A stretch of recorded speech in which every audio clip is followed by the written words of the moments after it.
Hi foodies, இன்னைக்கு Kongu foodie கிளப்ல ரொம்பவே டிஃப்ரெண்ட்டான டேஸ்டியான மட்டன் கிரேவி எப்படி செய்யறதுன்னு பார்க்க போறோம். வாங்க பார்க்கலாம்.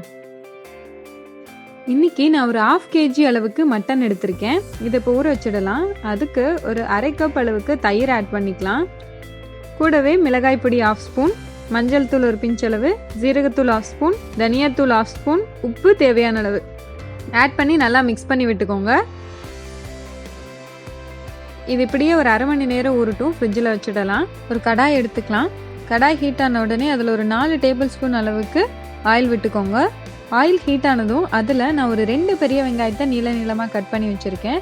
அதை போட்டு நல்லா கோல்டன் கலர் வர வரைக்கும் ஃப்ரை பண்ணி எடுத்துக்கலாம். பாருங்கள், ஒரு 3 மினிட்ஸ்க்கு அப்புறமா ஒரு 50% குக் ஆகிடுச்சு. இன்னும் கோல்டன் கலர் வரல, இன்னும் நல்லா ஃப்ரை ஆகணும். பாருங்கள், நல்லா கோல்டன் கலர் வந்துடுச்சு. இந்த டைமில் இதை நம்ம ஒரு பிளேட்டுக்கு மாற்றிக்கலாம். எக்ஸஸ் இருக்கிற ஆயில் அப்படியே விட்டுருங்க. ஆனியனை மட்டும் எடுத்து மாற்றிக்கோங்க. இது நல்லா ரூம் டெம்பரேச்சருக்கு ஆற வச்சிடலாம். பாருங்கள், நல்லா ரூம் டெம்பரேச்சருக்கு ஆறிடுச்சு. இப்போ இது ஒரு மிக்சி ஜாரில் போட்டு கொரகொரப்பாக அரைச்சி எடுத்துக்கலாம்.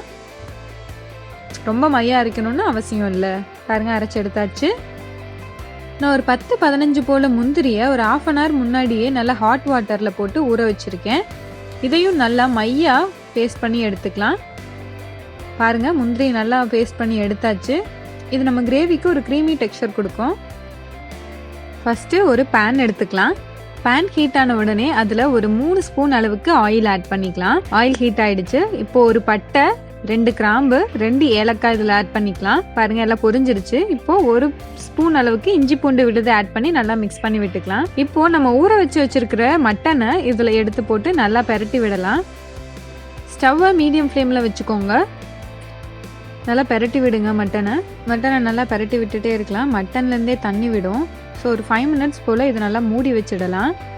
பாருங்கள், லைட்டாக தண்ணி விட ஆரம்பிச்சிருச்சு. ஸ்டவ்வை சிம்மில் வச்சுக்கோங்க, இல்லைன்னா அடி பிடிச்சிரும். அப்பப்போ எடுத்து கிளறி விட்டுட்டே இருங்க.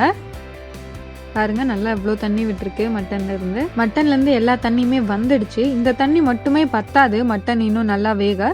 ஸோ ஒரு 100 ml போல் மறுபடியும் நான் தண்ணி ஆட் பண்ணியிருக்கேன். நல்லா மட்டன் வேகணும். பாருங்கள், மட்டன் நல்லா வெந்துடுச்சு. இந்த டைமில் நம்ம அரைச்சி வச்ச வெங்காய பேஸ்ட் ஆட் பண்ணி நல்லா மிக்ஸ் பண்ணி விடலாம்.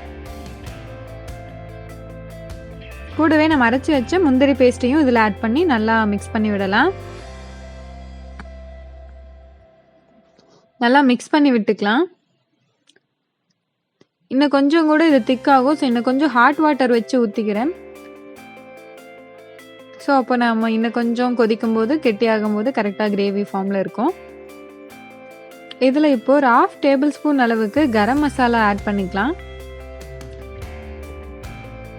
ஆட் பண்ணிவிட்டு நல்லா கொதிக்க விடலாம். நல்லா மிக்ஸ் பண்ணி விட்டுட்டு மூடி போட்டு மூடி வச்சிடலாம். ஒரு 5 மினிட்ஸ் இன்னும் கொஞ்சம் கூட கொதிக்கட்டும். பாருங்கள், நல்லா கொதி வந்துடுச்சு. தண்ணி எல்லாமே நல்லா வத்திடுச்சு. நல்லா ஒரு கிரேவி ஸ்டைல் வந்துடுச்சு. வாசனையாக எம்மியாக இருக்குது. இதோ நம்மளோட ரொம்பவே டேஸ்டியான மட்டன் கிரேவி ரெடி ஆயிடுச்சு. இந்த ரெசிபி உங்களுக்கு பிடிச்சிருந்தா கொங்கு ஃபுட்டி கிளப்க்கு சப்ஸ்கிரைப் பண்ணுங்கள்.